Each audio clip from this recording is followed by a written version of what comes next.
یہودی جمع عیسائی بریکٹ میں کر لیجیے، اور امریکہ جمع یورپ یہ بریکٹ میں کر لیجیے۔ ان کا اندر معاملہ کیا ہے؟ اصل جو ہے اس میں پیچھے مائنڈ ہے، ماسٹر مائنڈ، سازشی ذہن، وہ یہود کا ہے۔ باقی عیسائی اعلی کار بن گئے ہیں۔ جو 100% اعلی کار ہے یہود کا وہ پروٹیسٹنٹس ہیں۔ پروٹیسٹنٹزم یہود ہی نے پیدا کرایا تھا، یہود ہی نے یورپ کے اندر سود کا رواج شروع کروایا، ورنہ سود حرام تھا وہاں پر بھی، یوزری بھی اور کمرشل انٹرسٹ بھی، دونوں حرام تھے، یہ یہودیوں نے کروایا۔ اور پھر پہلا بینک بنوایا ہے انگلستان کے اندر، بینک آف انگلینڈ، اور جو پوپ کے خلاف بغاوت کرائی تو پہلی بغاوت ہوئی انگلستان کے اندر، جو چرچ آف انگلینڈ علیحدہ ہو گیا پوپ سے، اور اسی کو یہودیوں نے قرار دیا یہ ہمارا ماڈرن اسرائیل ہے، یہ اسرائیل ہمیں دیا ہے گاڈ نے، یہ جو ہے برطانیہ۔ اس کے کچھ عرصے کے بعد یہی جو ہے ایکسوڈس ہوا ہے اور وہ امریکہ میں جا کے آباد ہوئے۔ لہذا امریکہ کو بھی جیوز نے کہا ہے دس از اندر اسرائیل، یہ ہمارے اصل اسرائیل، ماڈرن اسرائیل یہ ہے، اس لیے کہ جو انہیں وہاں پر اقتدار حاصل ہوا ہے، جو قوت حاصل ہوئی ہے، جس قدر دولت انہوں نے وہاں جمع کی ہے، وہاں کے جس طریقے سے جکڑ لیا ہے حکومتوں کو، فرنگ کی رگے جہاں پنجائے یہود میں ہے۔ ٹھیک 100 سال پہلے علامہ اقبال یہ مشاہدہ کر کے آ گئے تھے یورپ میں، اور کون دیکھنے والا تھا کہ وہاں کیا ہو رہا ہے، بیہائنڈ دی سین کیا ہے، سامنے کیا ہے، پردے کے پیچھے کیا ہے۔ فرنگ کی رگے جہاں پنجائے یہود میں ہے۔ اس وقت فرنگ کا امام تھا برطانیہ، یہ وہ سلطنت تھی جس پر سورج کبھی غروب نہیں ہوتا تھا۔ آج وہ فرنگ کا امام امریکہ ہے۔ یہ برطانیہ تو اب وہ جو ایک نظم ہے کہ بچپن میں پڑھی تھی، London bridge is going down going down going down, اس کی مثال ہے۔ برطانیہ کی کوئی حیثیت ہی نہیں ہے، ورلڈ پاور کی حیثیت نہیں ہے، وہ تو چھوٹا بھائی اس نے بنا رکھا امریکہ نے اپنا، تو اس حیثیت سے جو ہے اس کی کوئی حیثیت ہے، ورنہ کوئی اور حیثیت نہیں۔ بہرحال ان دونوں میں یہ ہے کہ پیچھے ماسٹر مائنڈ، سازشی ذہن، پلاننگ، اسکیم ساری یہودیوں کی، اعلی کار امریکہ سب سے بڑھ کر، اس کے بعد برطانیہ، اور اس میں اصل پروٹیسٹنٹس، ان میں بیپٹسٹ، ان میں اس سے بھی آگے بڑھ کر ایونجلسٹ، جن کو کہتے ہیں بورن اگین کرسچنس، جن کو کہتے ہیں نیو کنزرویٹو کرسچنس، یہ تمام اصطلاحات آپ اخبارات میں پڑھتے ہوں گے، ان کو گروپ کر لیجیے۔ یہ اصل اعلی کار ہے، ان کو ایک نیا نام دیا گیا ہے کرسچین زائنسٹ۔ ایک یہودی زائنسٹ ہیں، سارے یہودی زائنسٹ نہیں ہیں، بہت سے یہودی ہیں جو یہ زائنسٹ کے مخالف ہیں۔ چنانچہ میری ہیوسٹن میں ملاقات ہوئی تھی ڈاکٹر وشو گرانٹ، بہت بڑا پروفیسر ایمیریٹس یہودی، لیکن یہ کہ اس نے کہا، بڑے اجتماع میں کہا، ہمارا اجلاس تھا وہاں پر، ہم نے یہ جو ہے بلایا تھا ایک یہودی، ایک عیسائی اور ایک مسلمان، تینوں جو ہیں وہ تقریریں کریں۔ انہوں نے کہا تھا کہ وی آر ناٹ سپورٹنگ اسرائیل۔ اس نے وہ عیسائی جو آیا ہوا تھا پروفیسر، اس کی طرف they are supporting Israel, we are not supporting Israel. اسی طرح میری جو ہوئی تھی round table conference, round table, اس میں ایک یہودی پروفیسر تھے، وہ ہسٹری کے پروفیسر، میں نام بھول رہا ہوں ان کا، انہوں نے کہا آئی ایم اینٹی زائنزم، میں زائنزم کے خلاف ہوں۔ تو زائنزم جو ہے اصل میں ایک سیکولر یہودیوں کی تحریک ہے، اور اس کے سب سے بڑے سپورٹرز کرسچین زائنسٹ وہ امریکہ میں بیٹھے ہوئے۔ تو یہ ہے صورتحال۔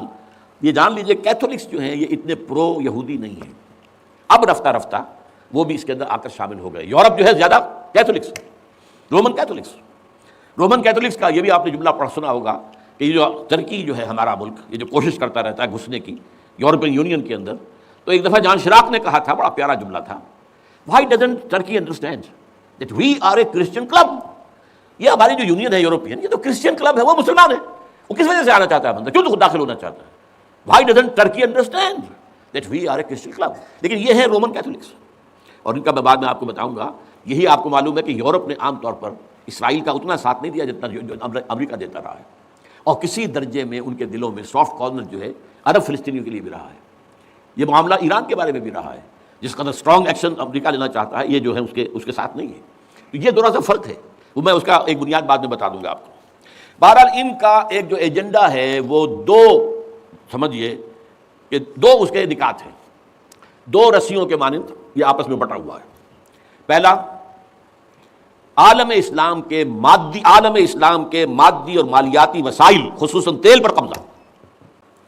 نمبر دو ایجنڈا کیا ہے؟ دنیا میں کہیں بھی اسلام کے بحیثیت ایک نظام زندگی ظاہر ہونے کا کوئی موقع نہیں دینا۔ We have to nip the evil in the bud at any cost۔ یہ ان کے ایجنڈے کا دوسرا بڑا حصہ۔ یہ دو ہے انٹرٹوائنڈ، جیسے آپ لڑیوں کو بٹ دے کر رسی بناتے ہیں، ایسے یہ دو لڑیاں ہیں۔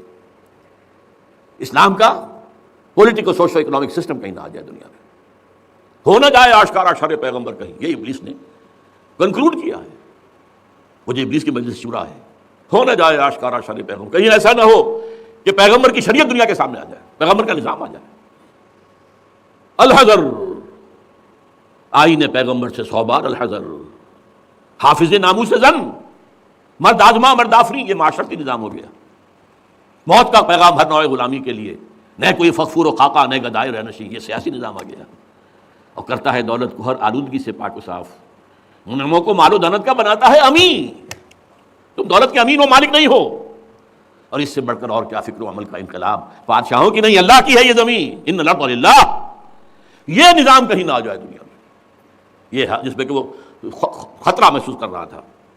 اور اس کے بعد یہ کہتے ہیں، یہ تو تھا عصر حاضر کے تقاضے، لیکن یہ کہ صورتحال کیا ہے، ہو نہ جائے آشکارا شرع پیغمبر کہیں ہے یہی۔ یہ معاملہ اس طرح رکھو کہ خود مومن ہے محروم یقین، یہ غنیمت ہے کہ خود مومن ہے محروم یقین۔ ہمیں اگر کوئی سہارا ملتا ہے تو اس سے کہ مومنوں کو بھی، نام نہاد مسلمانوں کو بھی اپنے اس نظام پر یقین نہیں ہے۔ وہ نماز پر یقین رکھتے ہیں، روزے پر رکھتے ہیں، زکوٰۃ کو بھی بھی اللہ تعالیٰ جس کو توفیق دیتا ہے، حج کرتے ہیں، عمرے کرتے ہیں، یہ ہے سب، لیکن یہ کہ یہ غنیمت ہے، چشم عالم سے رہے یہ پوشیدہ یہ آئین تو خوب۔ وہ ابلیس کہتا ہے کہ یہ آئین چشم عالم سے پوشیدہ رہنا چاہیے، یہ غنیمت ہے کہ خود مومن ہے محروم یقین۔ ہمارے لیے جو ہے اگر کوئی سانس لینے کی جگہ ہے وہ یہ ہے، حوصلہ افزائی اگر ہے تو اس میں ہے کہ خود مومن محروم یقین ہے، اس کے سامنے وہ راستہ ہے ہی نہیں۔ اب لیجیے یہودیوں کے ایجنڈے کو میں تجزیہ کر رہا ہوں۔ سب سے پہلے world bank, IMF، globalisation, TRIPS, ان تمام ہتھ کنڈوں کے ذریعے عالمی مالیاتی استعمار، جو بظاہر امریکہ کا ہوگا حقیقتاً یہود کا ہوگا۔ یہودیوں کے نزدیک پوری نوع انسانی حیوانوں کے مانند ہے۔ They are not human beings, they are goyams, they are gentiles۔ یہ انسانی شکل میں حیوان ہیں، اور جیسے حیوانوں کو ایکسپلائٹ کرنا، استعمال کرنا انسانوں کا حق ہے، گھوڑے کو آپ باندھتے رہے ہیں نا ٹانگے کے آگے، اور بیلوں سے آپ ہل جتواتے رہے ہیں، تو جیسے یہ حق ہے ایسے ہمارا حق ہے پوری دنیا کی جو ہے وسائل ان کو کھینچیں۔ ہاں جیسے گھوڑے اور بیل کو بھی کچھ نہ کچھ دانا تو ڈالنا پڑتا ہے، چارہ تو دینا پڑتا ہے، تو ان کو بھی کچھ دو۔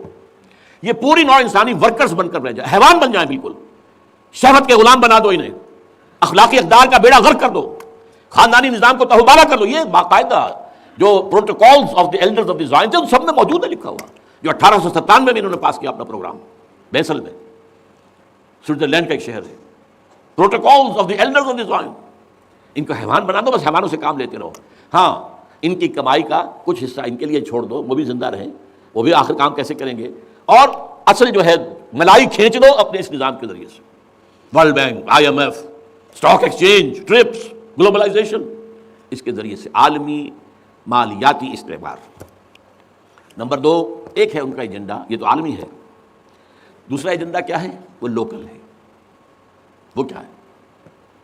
گریٹر اسرائیل کا قیام، جس میں مصر کا سارا زرخیز علاقہ شامل ہوگا، جو ڈیلٹا کا علاقہ کہلاتا ہے اس کا، جہاں کے اس وقت کے بادشاہ نے، حضرت یوسف علیہ السلام کے زمانے کے بادشاہ نے، وہ فرعونہ کے خاندان میں سے نہیں تھا، وہ عرب تھا، عربوں ہی سے کسی وقت کوئی قوم آئی تھی جو کہ مصر پر قابض ہو گئی تھی، اس نے حضرت یوسف کے خاندان کو لا کے وہاں آباد کیا۔ بہترین جشن کا علاقہ کہلاتا ہے وہ، بہترین۔ وہ کہتے ہیں ہمارا ہے، ہم رہے وہاں پر کئی سو برس تک رہے، عراق ہمارا ہے، وہاں ہمیں قید میں رکھا گیا، نبوکدنضر لے گیا تھا۔ عرب کا شمالی حصہ جو ہمارا ہے، وہاں خیبر میں یہودی قلعے تھے، اور وہاں مدینے کے اندر جو ہے 3 قبیلے یہودی تھے جنہیں محمد نے صلی اللہ علیہ وسلم نے وہاں سے نکال باہر کیا تھا۔ یہ جارڈن یہ ترکی کا بھی کچھ حصہ ہمارا ہے، باقی پورا لبنان اور پورا فلسطین، یہ سب اس کے اوپر بنے گا ایک greater Israel. This is there local agenda, اور اس کے لیے ضروری ہے ایک بہت بڑی جنگ، ایسے آسانی سے نہیں ہو جائے گا۔ آرمگیڈون، جس کو حضور نے فرمایا الملحمۃ العظمیٰ، الملحمۃ الکبریٰ، بہت بڑی جنگ، جس کی خوفناکی اور تباہناکی کا اندازہ اس سے کیجیے۔ حضور فرماتے ہیں کہ اگر ایک باپ کے 100 بیٹے یا ایک دادا کے 100 پوتے ہوں گے تو ان میں سے 99 ختم ہو جائیں گے، ایک بچے گا۔ اور ایک جگہ فرماتے ہیں اتنی اموات ہوں گی، اتنی لاشیں ہوں گی کہ ایک نفاست پسند پرندہ جو ہے، جو گندگی پہ نہیں اترنا چاہتا، ایک تو ہے یہ کوے، چیلیں، گدھ، وہ تو گندگی ہی کی تلاش میں ہے مردار کھانے کے لیے، وہ تو لاشوں کو نوچ رہے ہوں گے۔ وہ پرندہ جو ہے نفاست پسند پرندہ، وہ نہیں اتر سکے گا، اڑتا اڑتا چلا جائے گا، لیکن لاشوں کا سلسلہ ختم نہیں ہوگا، یہاں تک کہ تھک ہار کر لاشوں پر گر جائے گا۔ یہ دور نہیں ہے، اس لیے کہ اس پر متفق ہیں یہودی بھی اور عیسائی بھی، پروٹسٹنٹس عیسائی اس کے اوپر پوری طرح متفق ہیں۔ آرمیگڈون، جسے آپ تھرڈ ورلڈ وار کہہ لیں، الملحمۃ العظمیٰ کہہ لیں، الملحمۃ الکبریٰ کہہ لیں حضور کے الفاظ میں، یہ آئے گی۔ اس کے نتیجے میں گریٹ اسرائیل بنے گا۔ نمبر 3 پھر بنے گا تھرڈ ٹیمپل، جو ٹائٹس نے گرا دیا تھا 70 میں، سن 70 عیسوی، جسے گرے ہوئے کتنا عرصہ ہو گیا؟ 2008، اندازہ کر لیجئے 1800 کتنے برس ہو چکے۔ وہ دوبارہ بنائیں گے تھرڈ ٹیمپل، اور اس کے لیے مسجد اقصیٰ کو گرائیں گے اور ڈوم آف دی راک، قبۃ الصخرہ، اسے گرائیں گے۔ وہاں لا کر پھر اس میں کنگ ڈیونز تھرون لا کے رکھا جائے گا۔ یہ بھی میرے علم میں پہلی مرتبہ اسی ٹرمپٹ کے اشارے سے آیا۔ وہ کیا ہے؟ حضرت داؤد کا، آج سے کتنے ہزار سال پہلے کی بات ہے، اندازہ کیجیے، 1000 قبل مسیح، اور یہ اب 2000 ہو گیا عیسوی، 3000 برس تو ہو گئے۔ وہ کیا تھا؟ ایک پتھر تھا جس پر بٹھا کر حضرت داؤد کی تاج پوشی کی گئی تھی، پھر اسی پر حضرت سلیمان کی تاج پوشی ہوئی، پھر اسی پر ان کے بادشاہ آتے رہے، تاج پوشی ہوتی رہی۔ ٹائٹس نے جب گرایا ہے سن 70 عیسوی میں، یروشلم کو برباد کیا، 1,33,000 یہودی ایک دن میں قتل کیے، ایک دن میں، باقی نکال دیا، بھاگ یہاں سے۔ اس کو کہتے ہیں diaspora, that started in 70 AD۔ یہ منتشر ہو گئے، جس کا جہاز سی سمایا چلا گیا، یورپ میں چلے گئے، شمالی افریقہ میں، مسلمان ملکوں میں، انڈیا میں آ گئے، ایران میں آ گئے، سب جگہ وہاں سے نکال دیے گئے، ڈائسپورا۔ بہرحال وہاں سے وہ ٹائٹس وہ پتھر لے گیا، وہ روم میں لے گیا، روم سے کسی طرح وہ آئرلینڈ پہنچ گیا۔ آئرلینڈ پیور کیتھولک ملک ہے، آپ کو معلوم ہوگا، اور وہاں پر پروٹیسٹنٹس کی اور کیتھولکس کی جنگیں ہوتی رہتی ہیں۔ کبھی بھی شیعہ سنی مسلمانوں کی اس طور سے خانہ جنگی نہیں ہوئی ہے جیسے کہ وہاں ان دو عیسائیوں میں، کیتھولکس اور پروٹیسٹنٹس میں ہوتی ہے۔ وہ رومن کیتھولک ملک ہے بیسیکلی۔ وہاں سے وہ انگلینڈ میں آیا، انگلینڈ میں جب آ گیا، بلکہ وہاں سے اسکاٹ لینڈ سے انگلینڈ میں پھر اس کو ایک کرسی کے اندر اس کی سیٹ کی حیثیت سے بنا کر ایک تھرون کی شکل دے دی گئی، اور وہ جو ویسٹ منسٹر ایبے ہے، برطانیہ کے پارلیمنٹ کے ساتھ جو چرچ ہے ویسٹ منسٹر ایبے، وہاں اس کو لا کے رکھ دیا گیا۔ اس وقت سے برطانیہ کے بادشاہوں اور ملکاؤں کی تاج پوشی وہاں ہوتی ہے۔ تو ایک یہ ہے کہ پھر اس کو لا کر وہاں رکھیں گے۔ اب یہاں سے اختلاف ہے، یہ نوٹ کر لیجیے گا، یہاں تک عیسائیوں کا، یہودیوں کا ایجنڈا ایک، یہاں اختلاف ہے۔ یہودیوں کے نزدیک ان کا مسیح آئے گا اور وہ وہاں بیٹھ کر پوری دنیا پر راج کرے گا۔ وہ مسیح جس کی خبر دی گئی تھی شروع کی کتابوں میں، جو تورات کی ابتدائی کتابیں ہیں، تو وہ تو حضرت مسیح کی شکل میں آ گئے۔ دی پروفیسی واز فلفلڈ۔ یہودیوں نے نہیں مانا، انہیں تو قرار دیا جادوگر ہے، کافر ہے، مرتد ہے، ولد الزنا ہے، اور اپنے بس پڑتے سوری پر چڑھا دیا۔ وہ دوسری بات ہے، اللہ نے کیا کیا، وہ ایک علیحدہ مسئلہ ہے۔ چنانچہ یہ کہ دی سچویشن از ویکنٹ، وہ مسیحا کی جگہ ابھی باقی ہے ان کی، and they are waiting for ہم۔ تو وہ آئے گا اور وہ یہاں اس تخت داؤد پر بیٹھ کر پوری دنیا پر حکومت کرے گا۔ عیسائیوں کا کہنا کیا ہے کہ در حقیقت حضرت مسیح نازل ہوں گے، سیکنڈ کمنگ آف جیسس، جس کو ہم بھی مانتے ہیں، اگرچہ ہوگا کیسے، حالات و واقعات کا کیا ہمارے نزدیک رنگ ہے وہ کچھ مختلف ہے، وہ میں اس کو بیان نہیں کر سکتا۔ حضرت مسیح علیہ السلام پھر اس تخت پر بیٹھیں گے ان کے عیسائیوں کے مطابق۔ چنانچہ پوپ جو مر گیا ہے، پال سیکنڈ، اس کو یہ ٹرمپٹ والے کہتے ہیں شیطان، اور ان کا کہنا یہ ہے کہ اس شیطان نے the old ancient Holy Roman Empire کو ریوائیو کیا ہے یونائٹڈ یورپ بنا کر، اور ان کا مقصد کیا ہے کہ یہ فلسطین میں ایک رومن کیتھولک حکومت قائم کرنا چاہتے ہیں۔ یہودی اپنی حکومت چاہتے ہیں جو ہے، اور وہ اپنی حکومت چاہتے ہیں، یہ ان کا کہنا ہے۔ یہ میں نہیں جانتا کہ اس میں کس حد تک ان میں ایک دوسرے پر الزام درست ہے، لیکن جیسے کہ آپ کو معلوم ہے کہ انڈونیشیا کے اندر بھی ہوا تھا، ایک جزیرے کو تقسیم کر دیا، ایک حصہ جو ہے اس کا وہ رومن کیتھولک ریاست بن گیا ہے۔ شاید نائجیریا میں بھی اس طرح کا معاملہ ہوا کہ چھوٹے علاقے کے اندر وغیرہ وغیرہ، تو یہ ہے۔ لیکن بہرحال یہ ان کا۔ عیسائیوں کا معاملہ کیا ہے؟ میں نے جیسا کہ بتایا کہ یہ تو اس ایجنڈے کے اندر متفق ہے، اور عیسائی بھی ورلڈ ڈومینیشن، مالیاتی جو ہے استعمار، اس کے لیے کوشاں ہیں، لیکن ان کے نزدیک حضرت عیسیٰ ابن مریم آئیں گے علیہ الصلوۃ والسلام، اور وہ حکومت کریں گے۔ اس پورے ڈرامے کا اسکرپٹ پورا یہودیوں کا لکھا ہوا ہے، اور انہی کی سازش اس پورے ڈرامے کے پیچھے ہے۔ البتہ بظاہر اس ڈرامے کا بڑا کیریکٹر جسے آپ ہیرو کہیں وہ امریکہ ہے، اور اس کے تابع یورپ بھی ہے۔ یہ ہے عالمی سطح پر معاملہ اس وقت۔ ویسے میری 2 کتابیں جو ہیں اس پر، کتابچے ہیں، 4 سال پہلے میں نے اسی مقام پر 2 تقریریں کی تھیں، ایک موجودہ عالمی حالات اور اسلام کا مستقبل، وہ دوسرا حصہ جو میں اس وقت نہیں چھیڑ رہا، ہوگا کیا اصل میں، جس میں یہ ہے کہ کہیں اسلامی ریاست قائم ہو، خلافت کا نظام قائم ہوگا کہاں ہوگا یہ میں بات نہیں کر رہا۔ حضرت مہدی کا ظہور ہوگا، وہ آئیں گے عرب کے اندر، پھر یہ ہے کہ وہ جو گریٹر اسرائیل کے خلاف جہاد ہوگا، اور اللہ کرے گا کہ رفتہ رفتہ یہ ممالک جو ان سے لے لیے جائیں گے۔ یہاں تک کہ بالآخر ایک یہودی اعلان کر دے گا میں ہوں مسیح، جس کو کہ عیسائی بھی کہتے ہیں اینٹی کرائسٹ، اور یہ کہتے ہیں یہ بیپٹسٹ بھی کہ اینٹی کرائسٹ جو ہے وہ یہودی ہوگا، جبکہ کچھ عرصے پہلے بہت بڑا پروپیگنڈا ہوا تھا کہ اینٹی کرائسٹ جو ہے دجال جو ہے وہ تو مسلمان ہوگا، نہیں، لیکن وہ کہتے ہیں کہ ہوگا یہودی ہوگا، اور پھر اس یہودی کو قتل کریں گے حضرت مسیح، دی ریئل مسیح، اصل مسیح جو اٹھا لیے گئے درمیان میں، وہ آئیں گے اور ان کے ہاتھوں دجال بھی قتل ہوگا، اور پھر مسلمانوں کے ہاتھوں ایک ایک یہودی ختم ہوگا، پھر ایک عالمی اسلامی ریاست قائم ہوگی حضرت مسیح کے ہاتھوں، اور وہاں پر حضرت مسیح ایک حدیث میں آتا ہے 40 برس تک پوری دنیا پر حکومت کریں گے۔ بہرحال یہ دوسرا پکچر ہے جو ہمارے سامنے، میں اس وقت کی تفصیل میں نہیں جا رہا، جو ان کے سامنے پکچر ہے وہ میں نے آپ کو بیان کر دیا۔ اب اس میں تجزیہ کیجئے افغانستان پر حملے کا اصل سبب جو میں نے دو بتایا نا، دو لڑیاں ہیں ان کے ایجنڈے کی، ایک اسلام کہیں ظاہر نہ ہو جائے، اسلام کا نظام ظاہر نہ ہو جائے، اور ایک مسلمانوں کے مالیاتی خاص طور پر تیل کے وسائل پر قبضہ۔ اب افغانستان میں کیا ہوا ہے، یہ سارا معاملہ تھا اسلام کا راستہ روکنے کے لیے، کہ یہاں تو اسلام ایک شکل دکھا رہا ہے اپنی، اور اگر انہیں موقع مل گیا تو یہ تو ایک ایسی ویلفیئر اسٹیٹ قائم کر دیں گے، زکوٰۃ کا نظام قائم ہو جائے گا تو اعلیٰ ترین ویلفیئر اسٹیٹ قائم ہو جائے گی، اور اگر یہاں پر جو ہے یہ ساری سزائیں نافذ ہو گئی، معاشرہ کرائم فری ہو جائے گا، لوگوں میں محبت ہوگی، مساوات ہوگی، اور یہ کہ عام لوگوں کے لیے ویلفیئر ہوگا، اور یہ سامنے نظام آ گیا تو پھر ہمارا یہ نظام کیپٹلزم یہ کہاں رہے گا، اس کو تو منہ چھپانے کی جگہ نہیں ملے گی۔ لہذا افغانستان پر حملے کا اصل موٹیو یہ ہے۔ البتہ یہ ساتھ ہی یہ بھی تھا کہ افغانستان کے راستے سے سینٹرل ایشین سٹیٹس جو ہیں ان سے پائپ لائنیں لا کر اور وہ پھر کہیں گوادر کے آس پاس سمندر تک لایا جائے، تاکہ ہم وہاں کے جو ہے ڈرین کر سکیں جو تیل اور گیس کے ذخائر ہیں سینٹرل ایشین سٹیٹس کے اندر جو مسلمان سٹیٹس ہیں، تو اس کے لیے راستہ جو ہے وہ لینا چاہتے تھے افغانستان سے۔ اب وہ جہاں تک افغانستان کا تعلق ہو تو ان کے قبضے میں ہے، جب چاہیں کر لیں۔ اب پاکستان کا معاملہ جو تھا وہ جیسا کہ میں نے کہا کہ اس کا راستہ وہ رک گیا، جبکہ انہیں واپس جانا پڑ گیا، لیکن انہوں نے افغانستان میں کوشش کی طالبان کے زمانے میں، یونیکول جو ہے ان کی سب سے بڑی جو ہے کمپنی ہے، اس نے مذاکرات کیے، وہ دیکھ کر حیران رہ گئے کہ یہ ان پڑھ، یہ ملے ملاٹے جو ہیں یہ تو بڑے ٹف بارگینر ہیں، اس طریقے سے پاؤں جما کر طالبان نے جو ان کے ساتھ مذاکرات کیے ہیں اور ان سے اپنی شرطیں پیش کی ہیں کہ وہ گھبرا کر بھاگ گئے۔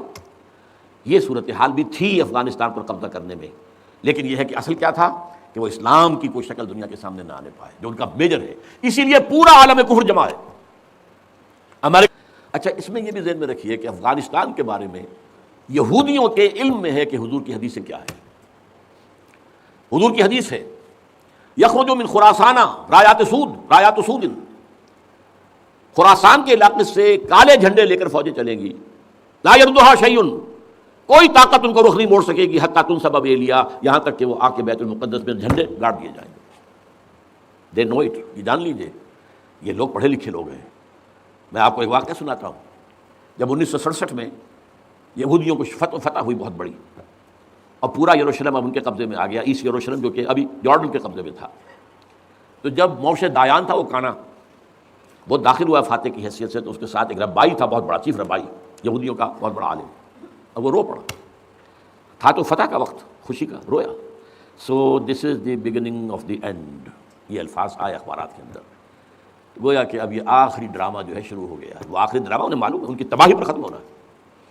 اس میں حضرت مسیح کے نزول کے بعد یہ ٹرمپٹ والا بھی لکھتا ہے کہ 80% یہودی قتل ہو جائیں گے، اور میں سمجھتا ہوں کہ 20% اگر صحیح ہے اس کی بات، تو وہ ہوں گے جو اب حضرت مسیح پر ایمان لے آئیں گے، باقی 80% اپنے اس کفر پر اڑے رہیں گے اور قتل ہوگا۔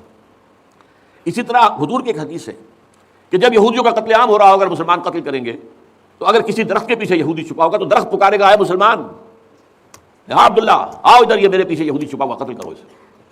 کسی پتھر کے پیچھے چھپے گا تو پتھر بولے گا، سوائے ایک درخت غرقد کے، کہ غرقد یہودیوں کے درخت ہے، وہ پناہ دے گا۔ اور آج اسرائیل میں سب سے بڑی پلانٹیشن غرقد کی ہے، دے نو اٹ۔ اسی لیے افغانستان، خراسان، یہ افغانستان کا ہارٹ ہے افغانستان، اور یہ بھی جان لیجئے ہمارا جو مالاکنڈ سے اوپر کا علاقہ ہے یہ بھی خراسان کا حصہ ہے، اولڈ خراسان، جیسے گریٹر خراسان کہا جاتا ہے ہسٹری میں۔ ایک میں نے ایرانی سے پوچھا تھا اس کے بارے میں، تو اس نے کہا خراسان ہمارا ایک صوبہ ہے۔ میں نے کہا وہ تو مجھے معلوم ہے، جس کا دارالخلافہ مشہد ہے اور یہ ان کا مقدس شہر ہے، وہ تو اسے مکے کی طرح سمجھتے ہیں۔ بہرحال میں نے کہا میں پوچھ رہا ہوں پرانا خراسان بزرگ، تو خراسان بزرگ کا انہوں نے بتایا پورا افغانستان اس میں شامل، اور پھر یہ اسٹیٹس جو ہیں سینٹرل ایشین اسٹیٹس، اور ایران کا ایک حصہ اور پاکستان کا ایک حصہ، یہ جو مالاکنڈ کہلاتا ہے۔ اور یہ بڑی معنی خیز بات ہے کہ وہیں مالاکنڈ سے تحریک چلی ہے، جو اصل تحریک ہے طالبان پاکستان، وہ سوات سے چلی ہے۔ بہرحال اس وجہ سے، اس پہلو سے یہ جو ہے افغانستان پر حملے کا سب سے بڑا سبب وہ تھا۔ دوسرا جو تھا وہ یہ کہ ان کو جو پائپ لائن لے کے آنی تھی اس کے لیے، لیکن وہ ظاہر بات ہے کہ اس میں جو ہے جو طالبان نے وہ ان کی چکمے میں نہیں آئے۔ اس پر ایک کتاب ہے کہ جو انگریزی میں ہے عابد اللہ جان کی، Afghanistan the genesis of the last crusade, Afghanistan سے آخری صلیبی جنگ کا سلسلہ شروع ہو رہا ہے۔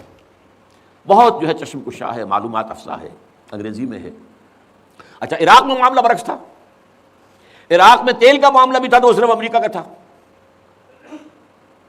جو یورپ ہے وہ زیادہ تر کیسپین کے ایریا کے تیل کی طرف نگاہیں رکھتا ہے۔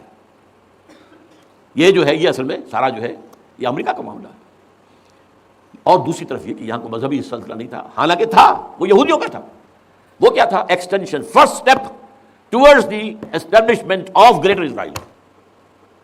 یہ بات اچھی طرح سمجھ لیجیے۔ یہاں پہ تیل کا معاملہ بھی میں نے کہا تھا نا، دو لڑیاں ہیں جو چل رہی ہیں۔ تیل کا معاملہ یہاں خاص طور پر عراق کے اندر زیادہ، افغانستان میں بہت کم۔ لیکن یہ کہ یہاں پر بھی جو اصل ہے بیہائنڈ دی سین، جو اصل چیز کیا ہے کہ گریٹر اسرائیل کے قیام کی طرف پہلا قدم۔ میں یاد دلاتا ہوں آپ کو، جب فرسٹ گلف وار ہوئی تھی جس میں عراق کا بھرکس نکال دیا گیا تھا، اس کے اختتام پر کہا تھا شوارز کرافٹ، جو ان کا کمانڈر ان چیف تھا الائڈ فورسز کا، اس نے صاف کہا تھا، مجھے آج تک ایک لفظ یاد ہے، we fought this war for the protection of Israel. اور اب جو ابھی ہوا معاملہ، جب صدام گرا ہے، اس کا مجسمہ بھی گرا ہے، تو اس کے بعد وہ شخص، وہ بدبخت، وہ خبیث جو ابھی پڑا ہوا ہے کومے میں، شیرون نے کہا تھا ان قریب عراق پر ہماری حکومت ہوگی۔ اور اس سے پہلے تو ہم صرف عراق میں سے یوفریٹس تک کا علاقہ مانگتے تھے، دریائے فرات تک کا۔ اب ہمارا مطالبہ یہ ہے کہ ہم تو در حقیقت دجلہ تک جائیں گے، دجلہ، تاکہ پورا کا پورا جو فرٹائل دو آبا ہے، دجلہ اور فرات کے درمیان کا بہترین علاقہ، وہ سارا ہمارے پاس۔ اس سے آپ اندازہ کر لیجیے کہ یہ دونوں چیزیں جو ہیں دونوں جگہ موجود ہیں۔ وہاں مذہبی زیادہ ہے افغانستان کا، لہذا یہاں بہت بڑی جو ہے کولیشن بن گئی۔ عراق میں تو وہ کولیشن نہیں بن سکی، یورپ بھی ساتھ نہیں آیا، یورپ بھی ساتھ نہیں آیا، امریکہ had to go it alone, اسے کرنا پڑا ہے۔ زیادہ سے زیادہ کوئی ٹوکن، آسٹریلیا کا کوئی ٹوکن معاملہ، جو ہے وہ برطانیہ کا کچھ شاید ٹوکن ٹائپ جو ہے، وہی یہ کامن ویلتھ پرانی جو ہے چلی آ رہی ہے، اس میں شاید کینیڈا کا، باقی تو کوئی نہیں۔ یہ جو آل ورلڈ کولیشن بنی تھی وہ افغانستان کے خلاف کیوں ہے؟ یہاں سے اسلام کی ریسرجنس کا اندیشہ ہے۔ یخرج من خراسان رایات سود لا یردھا شیء حتی تنصب بایلیا۔ حضور کے زمانے میں ایلیا جو ہے وہ کن کے قبضے میں تھا؟ عیسائیوں کے۔ اس کے بعد ہمارے قبضے میں آیا، لیکن پھر کروسیڈرز نے ہم سے لے لیا تھا، اور 88 برس وہ عیسائیوں کے پاس رہا، 1099 عیسوی سے لے کر 1187 تک۔ اب پھر یہود کا قبضہ ہے، پہلے عیسائیوں کا تھا، اب یہود کا ہے۔ اب ان سے لینا واپس، پہلی مرتبہ بھی عرب نہیں لے سکے تھے، کھونے والے عرب تھے، واپس لینے والا کرد تھا، صلاح الدین ایوبی رحمۃ اللہ علیہ۔ اب بھی کھونے والے عرب ہیں، مصر اور شام اور اردن، تینوں کا مقابلہ کیا اس نے، اسرائیل نے، اور قبضہ کیا پورے ویسٹ بینک پر، گولان ہائٹس پر، سینائی پیننسلا پر، اور یہ کھو دیا ہم نے اپنے ہاتھ سے۔ اور اب بھی عربوں میں تو کوئی دم نہیں ہے، کوئی جان نہیں ہے، ان کو عیاشیوں نے، دولت مندی نے بالکل تباہ و برباد اور کھوکھلا کر کے رکھ دیا۔ بہرحال یہ جو چیزیں میں نے آپ کو بتائی ہیں، یہ تو وہ پلانز ہیں جو سب شیاطین جن و انس کے پروگرام ہیں۔ وہ جیسے کہ کبھی کہا تھا خمینی صاحب نے، شیطان بزرگ، دی گریٹسٹ سیٹن، امریکہ۔ اصل میں امریکہ، اور اس کے پیچھے حقیقت میں یہود، سامنے امریکہ، پیچھے یہود۔ بالفعل کیا ہوگا یہ تو پھر اللہ ہی جانتا ہے کیا ہوگا۔ وَمَكَرُوا وَمَكَرَ اللَّهُ، کافر اپنی چالیں چلتے ہیں، اللہ اپنی چال چلتا ہے۔ اور سنستدرجہم من حیث لا یعلمون واملی لہم ان کیدی متین۔ اے نبی آپ گھبرائیں نہیں، ہم ان کافروں کو رفتہ رفتہ وہاں سے لے آئیں گے جہاں سے آپ کو بھی انہیں احساس تک نہیں ہوگا کہ یہ تو گرفت میں آ رہے ہیں، ٹریپ ہو رہے ہیں، اور ابھی ذرا میں انہیں ڈھیل دے رہا ہوں، میں املی لہم ان کیدی متین، میری چال بہت مضبوط ہے۔ وہ اللہ کیا کرے گا وہ میں نے آپ کو بتایا، جھلک دکھا دی ہے۔ انشاءاللہ اسی علاقے میں پاکستان اور افغانستان، اور اس کا ہارٹ ہوگا یہ پشتونستان، سرحد اور مشرقی افغانستان مل کر پشتونستان، پشتون اسی مشرقی اس میں ہے، پاکستان کا مغربی صوبہ ہے، شمال مغربی سرحدی صوبہ، یہ ہارٹ، اور پھر پاکستان اور افغانستان، انشاءاللہ یہی ہوگا۔ اور پھر یہ کہ یہاں سے فوجیں جائیں گی، جو حضرت مہدی کی حکومت جمائیں گی عرب کے اندر. عربوں میں جان نہیں ہے کہ وہ مہدی کی حکومت کو جما سکے. یخرج الناس من المشرق یؤتون للمہدی یعنی سلطان ہی، مشرق کی طرف کے کسی ملک سے فوجیں آئیں گی جو مہدی کی حکومت قائم کریں گی. عربوں میں دم نہیں.